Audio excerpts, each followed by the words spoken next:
What's up, comic fans? Corey from ComicsVerse here, coming at you live from Wizard World Cleveland with Dirk Manning. How you doing today, Dirk? Good. Doing good. You heard it here. That's all you need, right? That's all we need.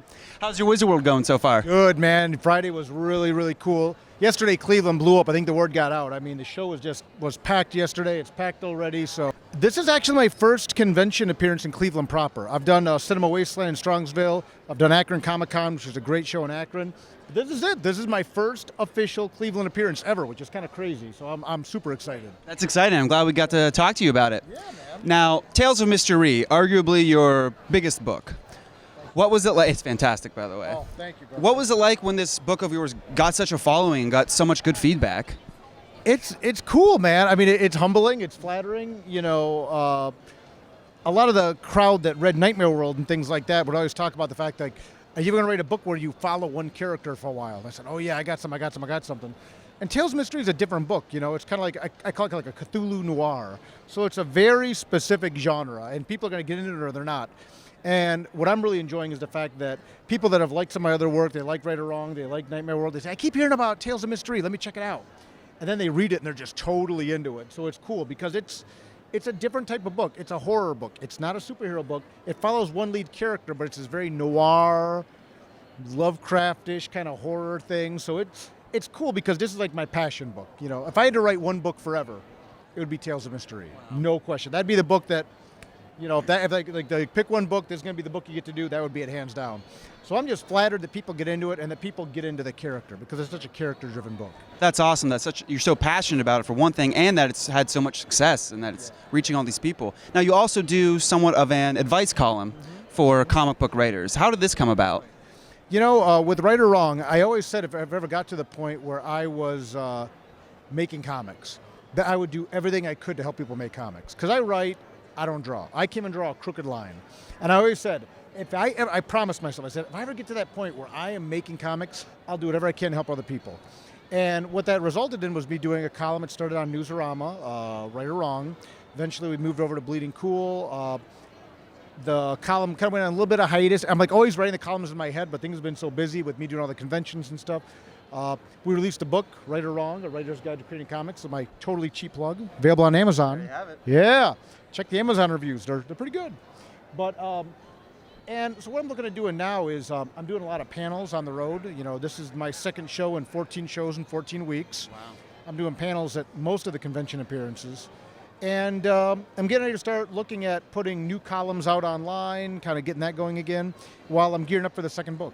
That's great. What is the most common question you get from people trying to break into the comic industry? Wow. You know, I think it's really case by case. A lot of it boils down to or stems from working with artists. And that's really what the first book focuses a lot on is, you know, like I said, I can't draw. So when you're making comics, it's really a team effort. And a lot of it is recognizing that you're part of a team, everyone's a professional, everyone wants to be able to do this for a living and get paid for it. So how do you navigate those waters, you know, and how do you move together as a team and support each other and things like that? So a lot of it comes down to working with artists, which is a lot of what we cover in that first book. There's a ton of books out there about how to write scripts. I cover that for a couple pages. I'm like, look, here's how you write a script. The script is easy, boom. Let's get to the making the comic, working together. So that seems to be the big thing. And then a lot of people have read the first book now, and it blows my mind. It happened even yesterday. People read the book and make comics and bring me their comic. And it's just like, oh my God, I'm supposed to be like a horror guy. Every time I'll start crying, I'm like, oh my God, this is incredible, man, thank you. So the next book I'm going to be working on, because a lot of people are coming back to me now and saying, okay, well, what's next? You know, you do a lot of cons. How do you do all these cons? How do you do these conventions? So the next book's going to start to address a lot of those questions about, now that you have a comic, what do you do next? Oh. How do you do conventions? How do you navigate that? How do you make money on it? How do you not lose money? How do you approach editors and publishers? So it's been an interesting genesis to watch the crowd kind of grow with that. And that is really interesting because most books you read, it's just, here's how to write a comic book script, here's what to expect when you find success. It really is a collaborative medium, which you apparently have a lot more experience in with short films, right? BlackboxTV, you want to tell us a little bit about that? Yeah, it was cool. It was this crazy thing. With Nightmare World, when Nightmare World went up through Comixology, it's a funny story. I'm a horror guy, and one day I was just taking a break and I was on YouTube, and actually I was looking up some music, because sometimes I would like listen to music on YouTube when I was writing. And I like this one band called Scala, and they ends up their music was featured in a short film, a short horror film by this guy that under this moniker BlackboxTV. I watched the film, it was really good, and I watched several of his other films, and they were really, really well done. Well, at the same time, that guy then contacted me through Facebook, and I'm like, Tony Valenzuela, that's a BlackboxTV guy. Like, did he know I was watching his channel? I'm like, get like a tinfoil hat on. Like, how do you know? He, in the meantime, while I was checking out his films, literally at the same time, one night was up, wanted some comics to read, downloaded Nightmare World through Comixology. Read the first volume, immediately downloaded the other two, read them all. He was like, I was up all night reading your books. And he talked about wanting to do stuff with me, so I ended up writing a short film for him called The Hunger. I think it was BlackboxTV's first ever two-parter. The actor who played Uncle Rico, Napoleon Dynamite, was the bad guy in it. That's awesome. That is so And cool. so yeah, we got to jam there together. And Tony now, he has an exclusive channel, or a YouTube-only channel, exclusive. Really good guy. It was fun writing, and that's one of the other big misconceptions. Writing for film is much different from writing for comics. And I think it's one of the things I'll talk about in the second book, because a lot of people say, well, I want to write comics to make movies. I'm like, then just make movies, man. Right. It's a whole different ball game. A lot of people expect, like, especially in this day and age, that almost every comic is getting adapted Right. into a film. They think it's that Right. easy.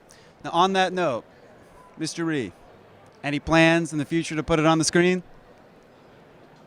My focus will always be the comic. A lot of people are really big on the R-rated movie thing right now. Like, oh, Deadpool is R-rated. We're going to make Superman versus Batman R-rated. We're going to do Wolverine's going to be R-rated. Everything's going to be R-rated.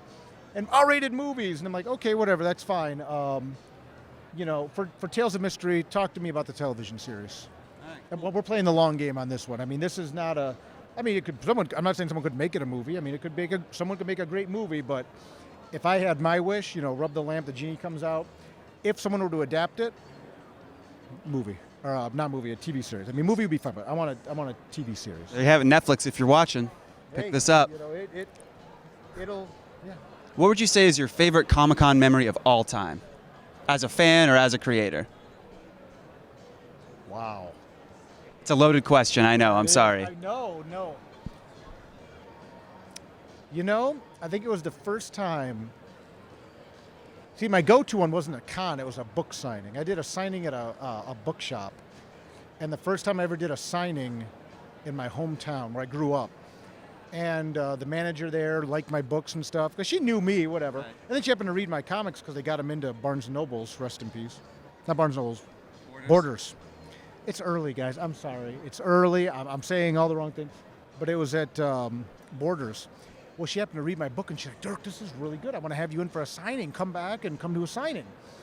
And I was like, yeah, fine, I'll do it. Because, I don't know, it just didn't, Right. I mean, they had a line out the door. That's awesome. They had a line out the door. People came. So it was like in my hometown for all these people to come out. Because, it's like you don't want to like go to your hometown and like sit there and like crickets, But what made that so cool was my folks got to see it. That's awesome. And, it's one thing, my son's a writer or whatever. But then to like show up and have a line out the freaking door.